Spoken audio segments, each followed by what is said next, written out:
Are you finding it hard to deal with your players' magical mischief? Maybe it's time for the DM to counterspell. Today we're going to be talking about different spells that some of your players might be using that make encounters difficult or just make situations difficult. Wait, are you saying that players will constantly use a spell that gets so annoying that you just can't deal with it? Is that what you're telling me? Sometimes, yes. Okay. Or maybe it's just too difficult to deal with. Yeah. Well, I, for one, don't think that's the case. I personally think every spell has a great way to deal with it. It's just how you look at it.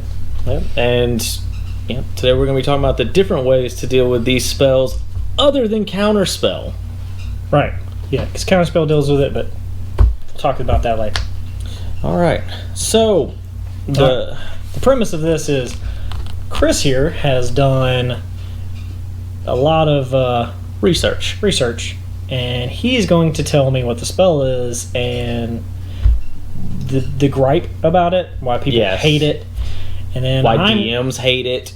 And I'm going to try and come up with ways of getting around this spell, and then hopefully we'll have a little discussion of whether this spell is really worth all the hate or not, and see if it becomes one of those spells that it is broken or it's not, which, let's be honest, no spell's broken.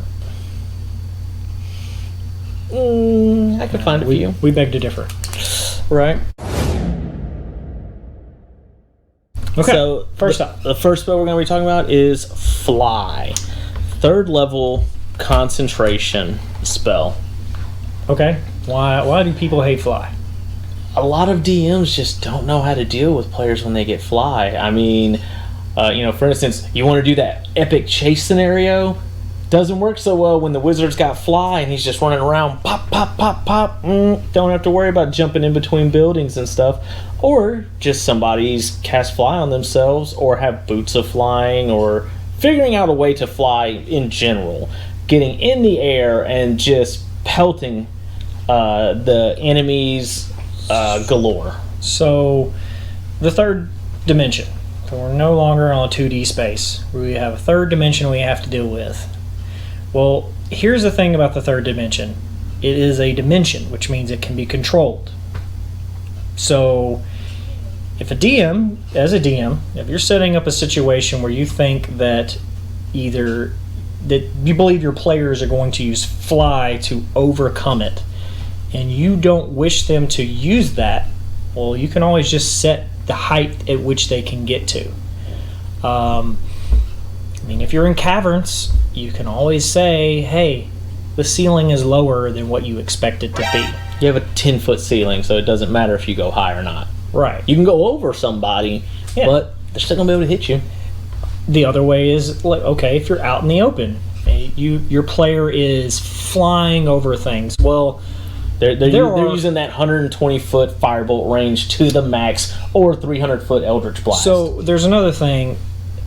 And how often is there not something above you generally? There's trees. There's houses. That person's still got to get a line of sight on you, or get in your general vicinity in cases of things like fireballs and other stuff. Right. And to understand where you're at in order to get you with it. So, as a DM, you could just have your NPCs run through a forest, or sometimes maybe dive into a river, or go under a bridge. Their fly doesn't mean a whole lot if they still can't see you. Or if you're if they're using it for evasion, which is a good classic way to use it for evasion, which honestly, why not? I don't see anything technically wrong with a player going, well, I'm going to fly so it can't hit me. Right. Well, if the creature you're dealing with knows its own area, and the players, which they usually are, they're the ones coming on their turf. Well, if the creature knows its own area, it would know the hiding spots up above it, most likely. It's not going to just not look up. Or it could be a creature that deals with that, like caverns. Ropers are perfect ways to make that one person that thinks they can fly around and be safe really pay for that. Or dark mantles, those things that hover up in the ceiling. Yeah, I remember I had a group of players actually get mad once because I was using a Manticore, and the Manticore stayed up in the air at the max range he could get to not have disadvantage on his tail spikes, and he was just throwing tail spikes down, and they started hiding under wagons and doing anything they could to get out of its reach, and they're like, man, that's BS, you're just up there throwing that. It's like, this creature, this is what it does. This is how it hunts. That's what it does. So most players would try to figure out some way of getting around that. You can get lots of other spells that can deal with that, which is another great way to deal with this. Hold person, hold monster, anything that would stun. If it stuns them, they fall. You can... If it reduces their movement to 0 and they do not have hover. Right. They fall. So it's not going to affect a beholder, and it's not going to affect a person with boots of levitation, because they can hover. Right. But also, you could always just give your creatures ranged weapons. Yeah, that's a perfect way of getting around it. It's the easiest way. Just shoot them. But now, here's one problem I've had. I've had players that could fly. I actually had a guy leave the game because of this. But he was flying around, and my creatures had ranged weapons. I gave them ranged weapons. And he's like, they don't have ranged weapons. I'm like, yeah, they do. They have light crossbows. And he's like, nuh-uh. In the monster manual, they don't have ranged weapons. Well, guess what? I'm the DM. I created the world. You're playing in my world. They have crossbows. I can give them wherever the hell I want. I can give them spells if I want to shoot at you. Like, why are you arguing this with me? And why are you trying to metagame? Yeah, don't let players dictate what you can do with your world. Just don't be mean about it.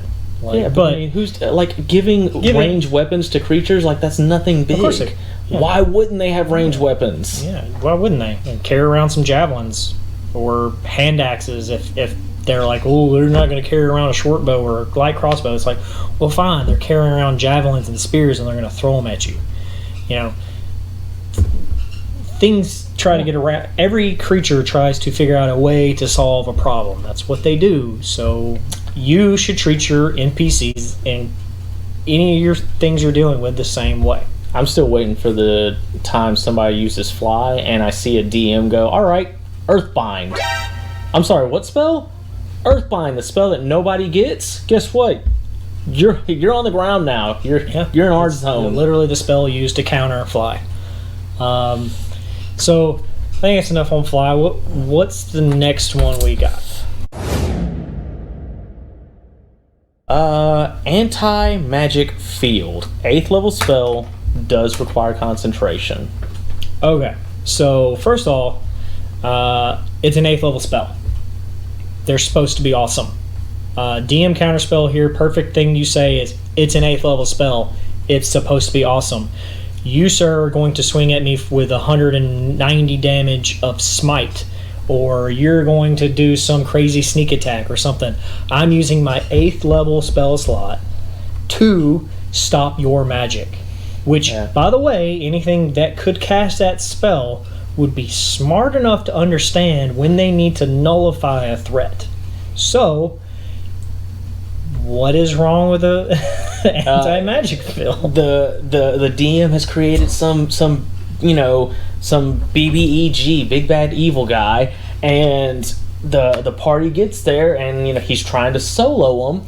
Well, the caster creates Antimagic Field, walks up to him, and lets the fighter and barbarian just run up there, pelting them away, and their caster can do nothing. Well, that's one of the biggest gripes I've seen about it. Here's one thing: you can run. Anti-Magic Field doesn't follow.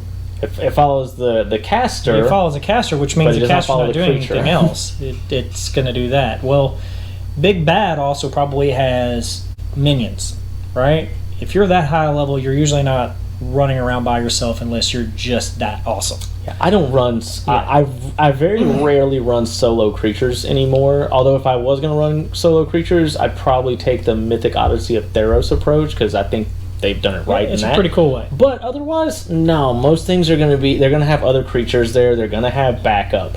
So what would, if the dedicated wizard in this case, or like a sorcerer in some cases, maybe some other magic user has access to it, a bard with some trick way, or artificer with some trick way, has gotten access to this spell, is concentrating on this. What they're also doing to themselves, if they're putting it on themselves and saying, hey, this is going to follow me, or I'm putting on this and follow this around, knock his concentration off. But people will say knocking someone's concentration off is too difficult because in D&D 5e, it is way too easy for you to keep your concentration, considering most of the time it is going to be a DC 10. Well, hit him a lot. Yeah. Or hit him extremely hard. If you're casting 8th level spells, you're probably going to be hitting something pretty hard. Yeah, if you are, we'll just say a lich. He's a good classic 8th level caster, most likely a lich. He is going to probably have a group of minions, most likely zombies or golems of some sort, which some are type of unaffected construct. by the anti-magic field. Yeah, which are not affected, doesn't matter. And he just sends it after that wizard and chases that wizard down. Or another good way is like, well, if you put me in the anti-magic, then I'm going to make sure that you are stuck in the anti-magic at the same time, and then we're both going to be nullified. Because the cool thing about big baddies, too, is legendary artifacts are not affected. Yeah, that's right. Artifacts are not affected. I don't care about your anti-magic. The problem with that is your big bad evil guy is there, and you've got 4 to 5 players just waylaying on that creature, and the magical effects was what was saving it. Right. But the big thing here is it comes down to tactics, really. Are you going to let your big baddie not understand the threat that's coming after him? Mm-hmm. Are you is your 8th level spellcaster who could cast this, or is the thing that would be threatened by anti-magic going to let this group of adventurers just show up and not understand what they're capable of in some sort of a way? Yeah. I think not. Yeah. I'm not going to lie, I don't have a lot of input on this particular spell because I haven't played a whole lot of high-level Dungeons and Dragons. Especially in 5th edition. I mean, back in like 3rd edition, 2nd edition, we played higher level, but 5th edition, no. As a DM, I've used Antimagic Field in 5th edition once, and my players did not figure out how to deal with it, aside from run away. That's how they dealt with it. They had a high-level caster, dropped it right on them, and they were, at the time, 11th level, I believe, and it was in Zendrick and Eberron, and their decision was to get away. Yeah. We're not dealing with that.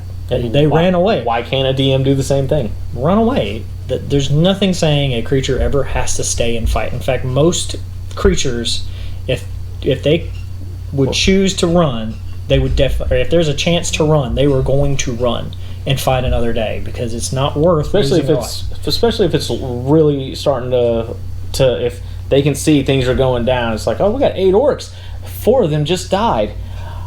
We need to really rethink our decision, guys. Maybe we need to run back to the forest. Okay, so we'll put a stop to the anti-magic thing because that one's not a good gripe. It's an 8th level spell, people. Most people say that once you get past like 12th level is when D&D starts to break down. Yeah, it's supposed to be awesome. Let it be awesome. But next one is going to be silence. 2nd level also requires concentration. Silence. So the gripe here is this, that people are casting silence and they are getting over on the guards, going wherever they want because they can't be heard, and just nobody hears them.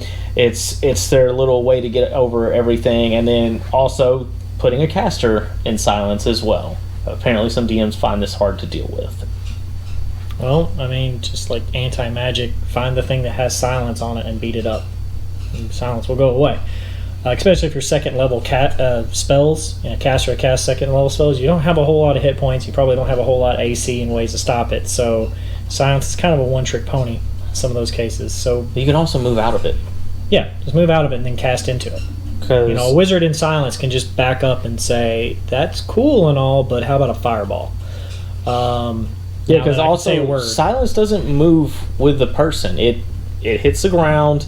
And it's this area. I don't believe you can put it on a target, and that target will stay silenced. I don't think you can. Mm-hmm. We did it. Gustavo did it for sure in our Waterdeep campaign. He cast silence on himself, and y'all walked around with silence on. Oh, I thought it was placement only. No, but here's the catch. Anything that suddenly loses all its sense of sound would be immediately alerted. If all of a sudden I started going and there's no sound going on, then you know something's up and you're going to look around. Mm-hmm. So, or even if you're a guard, you're standing guard, you're just standing there listening, and suddenly it has gotten a whole lot quieter than before. You don't hear the crickets. You don't hear the water that was from the river. You don't hear the just the ambient background noises that you're used to hearing. Like, you might not notice it at first, right? But when do you? When does the DM say, "Hey, passive perception"? No, like they know something's wrong. They're running. Yeah, it's a change. It's a change in their environment, and unless they're just completely checked out, which it's entirely possible, you might just say that guard is just checked out. He could be asleep. And silence will make sure that he doesn't wake up, which is totally fine. Which, by the way, I think this is a valid tactic for silence. Yeah, not science, but silence to use, which is it's great. But as a DM, you shouldn't be that worried about them finding this way. Now, what you could do is you can set up traps that wouldn't care about silence. So you might have a guard, but that doesn't mean that the pit trap that's in front of the door where the guard's behind wouldn't trigger. So when they walk up with silence, they might not hear that creaky floor and all of a sudden the trap drop below them. Or they might not hear those blow darts that are in the dungeon. Although I honestly think DMs could use silence to their advantage, because what happens if you're a sorcerer? All right, I can subtle spell my spells inside this silence, so can't be counterspelled.